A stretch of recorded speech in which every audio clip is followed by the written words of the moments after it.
5th class Telugu page number 3 second bit. కింది పదాలు చదవండి. గులాబీ రంగు అక్షరాలను విడిగా పలకండి. వాటిని వర్ణమాలలో చూపండి. పదాలను చదవడం.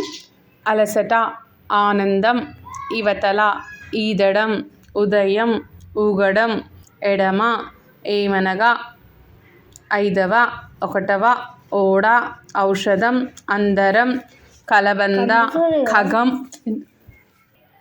గగనం, ఘటన, చదరంగం, చందం, జగడం, ఝషం, టపటప, కమటం, డబడబ, డంక, గనగన, తలగడ, పతకం, దవడ, ధనబలం, నవతరం, పడమర, ఫలవంతం, బలపం, భవనం, మరకతం, యమగండం, రచన, లవణం, వసంతం, శనగ, షడంగం, సమరం, హవనం, తలతల, క్షణక్షణం, రంపం, నవవసంతం, ఘరలకంఠం, ఆనందకరం, జనకవంశం, మందగమనం.